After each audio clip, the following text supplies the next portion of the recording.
남편 민준이 내 가장 친한 동료 지은과 입을 맞추는 장면, 그들의 손이 얽히는 순간 내 세계가 무너졌다. 넌 그냥 도구였어. 이제 필요 없어. 민준의 그 말은 내 가슴을 칼로 찌르는 듯 했다. 그 순간 나는 아무 말도 하지 않았다. 그냥 고개를 숙이고 자리를 피했다.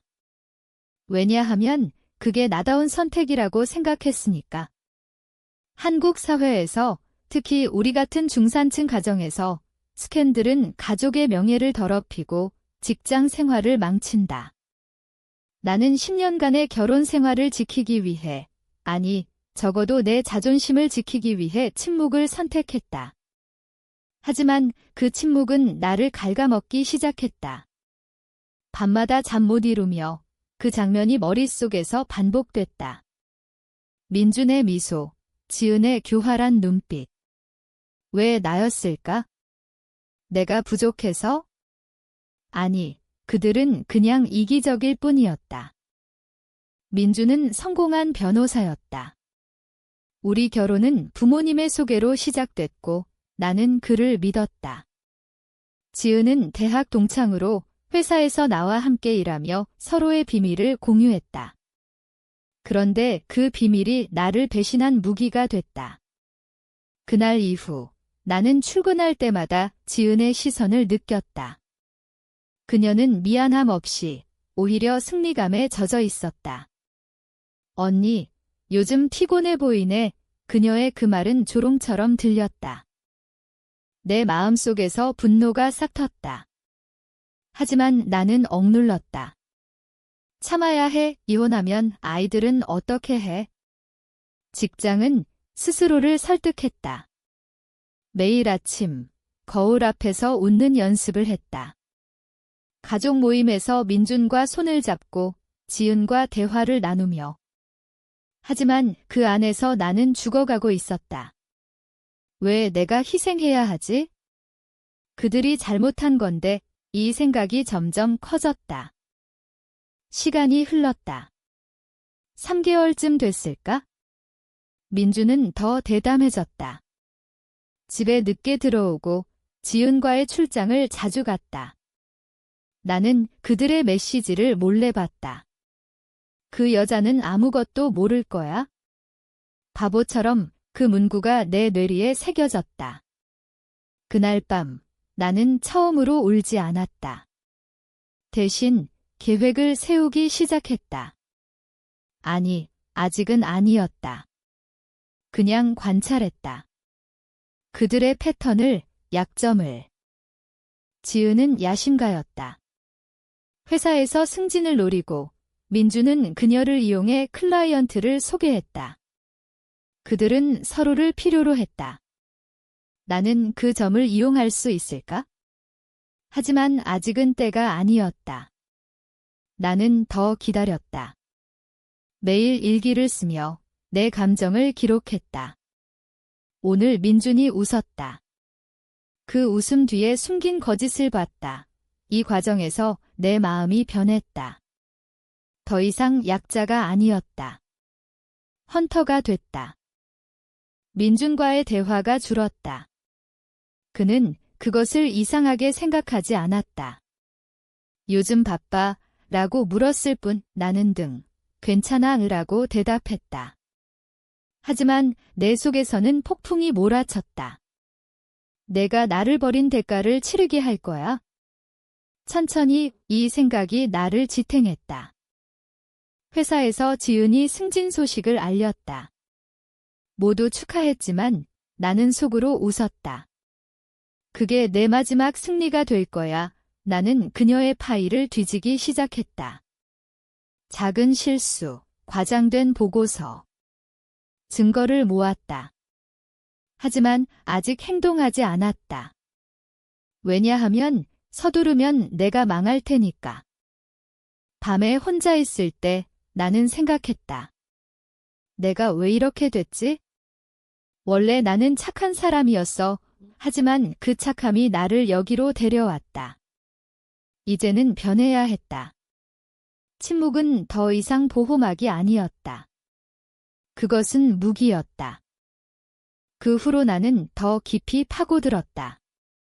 매일 출근하며 지은의 행동을 관찰했다. 그녀는 교활했다. 상사에게 아첨하고 동료를 이용했다. 민준과의 관계는 그녀의 무기였다.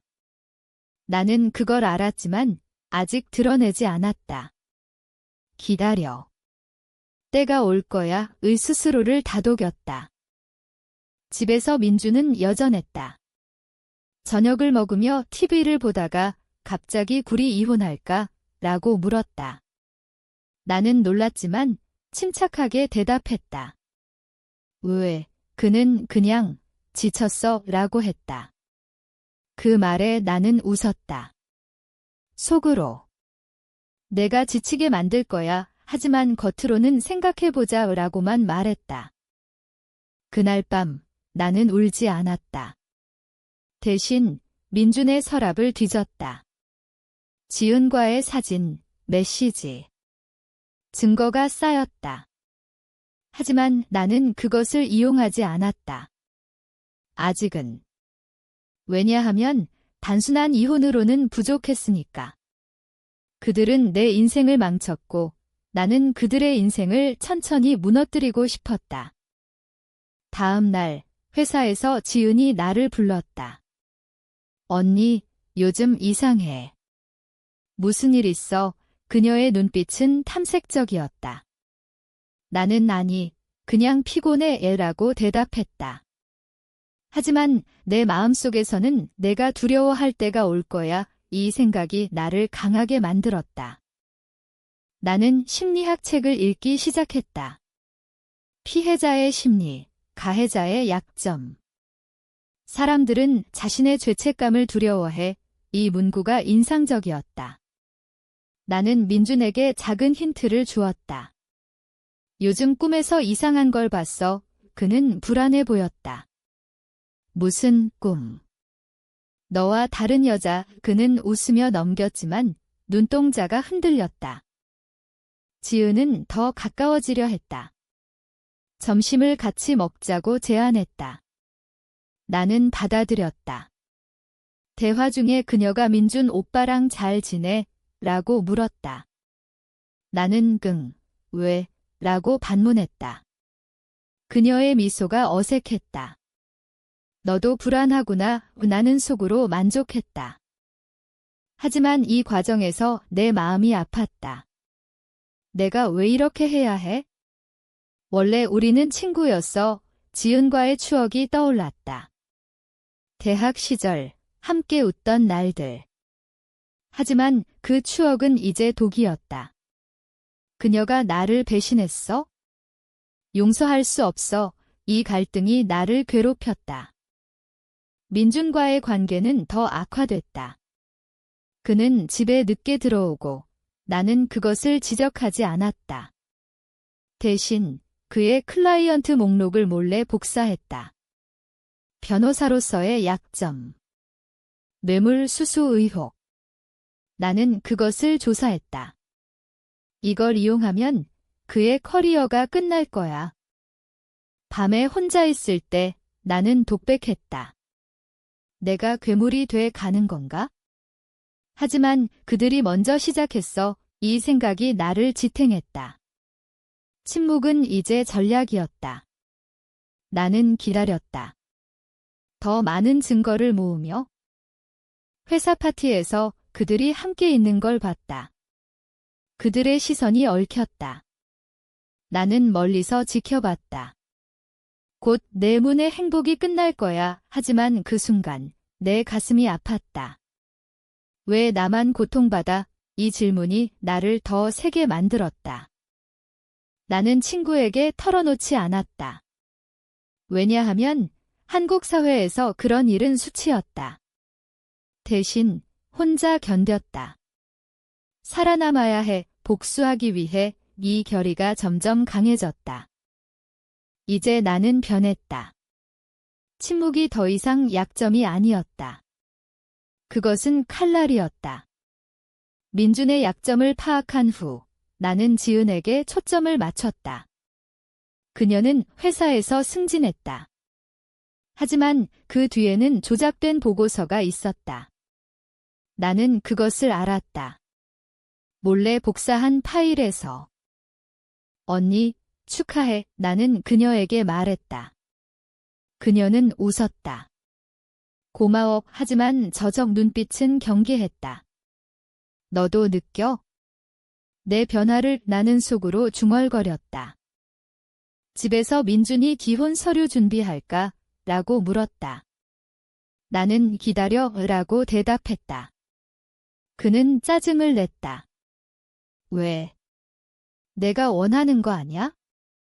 아니, 내가 원하는 건 내 파멸이야. 하지만 겉으로는 침착했다. 나는 변호사를 고용하지 않았다. 대신 민준의 동료를 만났다. 익명으로. 민준 씨가 뇌물을 받았다는 소문이 있어요. 그 동료는 관심을 보였다. 씨앗을 심었다. 이제 기다릴 차례. 지은과의 대화가 잦아졌다. 그녀가 먼저 다가왔다. 언니, 우리 옛날처럼 지내자. 나는 좋아해라고 말했다. 하지만 내 마음은 내가 후회할 거야 였다. 밤에 나는 계획을 세웠다. 지은의 보고서를 조작해 그녀의 실수를 드러낼 방법. 하지만 아직 실행하지 않았다. 왜냐하면 타이밍이 중요했으니까. 서두르면 내가 잡혀 이 논리가 나를 제어했다. 민주는 불안해졌다.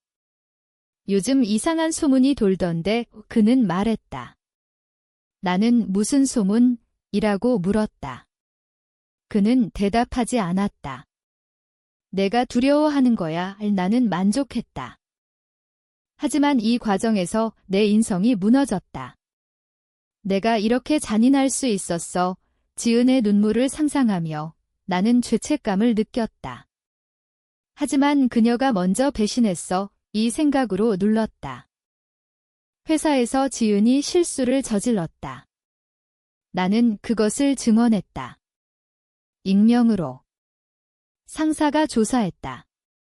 그녀는 불안해 보였다. 언니, 나 좀 도와줄래? 그녀가 물었다. 나는 미안, 바빠라고 대답했다. 민준과의 싸움이 시작됐다. 너가 소문을 퍼뜨린 거야. 그는 소리쳤다. 나는 무슨 소리야? 라고 했다. 그의 눈에 공포가 스쳤다. 이제 시작이야. 나는 더 깊이 파고들었다. 지은의 과거를 조사했다. 그녀의 가족, 약점. 이걸 이용하면 그녀의 삶이 끝날 거야. 하지만 그 순간 나는 망설였다. 이게 옳아. 이 갈등이 나를 괴롭혔다.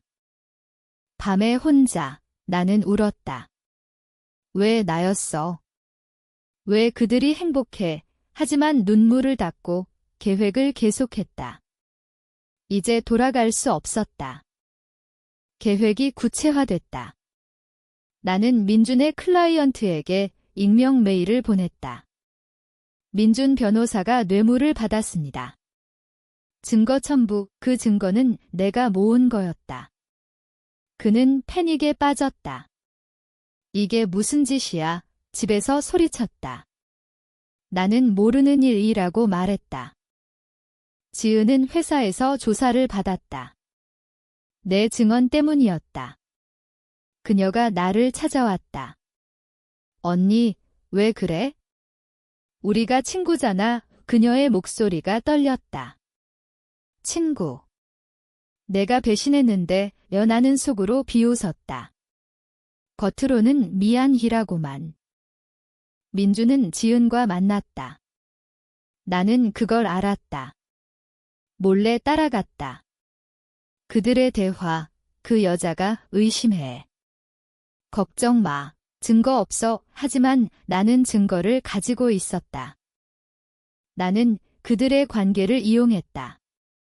지은에게 민준이 너를 버릴 거야 라고 속삭였다. 그녀는 불안해졌다. 민준에게 지은이 너를 고발할 거야 라고 했다. 그들은 서로를 의심하기 시작했다. 이 조작이 나를 변화시켰다. 내가 이렇게 교활할 수 있었어. 죄책감이 들었지만 분노가 더 컸다. 그들이 나를 망쳤어. 이제 그들의 차례야. 회사에서 지은이 해고됐다.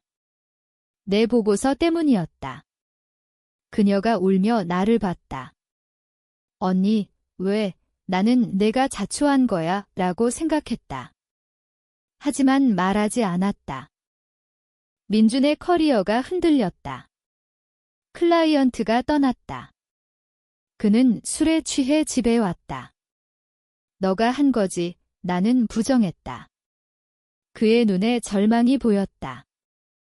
하지만 이 과정에서 나도 상처받았다. 내 인생이 뭐야? 복수만 남았어. 이 독백이 나를 괴롭혔다. 그래도 멈추지 않았다. 지은이 민준을 고발했다. 내 조작 때문이었다. 그들은 싸웠다. 관계가 무너졌다. 나는 멀리서 지켜봤다. 이게 내 승리야. 하지만 불안이 들었다. 법이 나를 잡을까? 이 생각이 나를 긴장시켰다. 이제 그들은 무너졌다. 민주는 변호사 자격을 잃을 위기에 처했다. 지은은 실업자가 됐다. 그들은 서로를 탓했다. 너 때문이야. 아니, 나는 그 소식을 듣고 웃었다. 하지만 그 웃음은 공허했다. 민준이 나를 찾아왔다. 이혼하자. 하지만 재산은 반반, 나는 좋아라고 말했다. 하지만 내 계획은 끝나지 않았다. 나는 그의 비밀을 언론에 흘렸다. 익명으로. 지은은 가족에게 버림받았다. 그녀의 어머니가 내가 잘못했어 라고 했다. 나는 그것을 알았다. 그녀의 소셜미디어에서. 내 마음이 더 아팠다. 이게 복수야? 아니, 파괴야. 죄책감이 밀려왔다. 멈춰야 해. 하지만 이미 늦었어. 이 갈등이 나를 찢었다. 민준이 체포됐다. 뇌물수수로. 지은이 증언했다. 그녀의 복수였다. 하지만 그 뒤에는 내 손이 있었다. 나는 자유로웠다. 하지만 밤에 악몽을 꿨다. 그들의 얼굴, 내 얼굴. 내가 괴물이 됐어? 그래도 후회하지 않았다. 그들이 먼저였어. 이 생각이 나를 지탱했다. 이제 끝이었다. 아니, 아직. 모든 게 끝났다. 민주는 감옥에, 지은은 파산했다. 나는 새 삶을 시작했다. 하지만 거울 속 내 모습은 낯설었다. 이게 나야? 그들의 고통을 생각하며 나는 물었다. 복수가 정의였을까?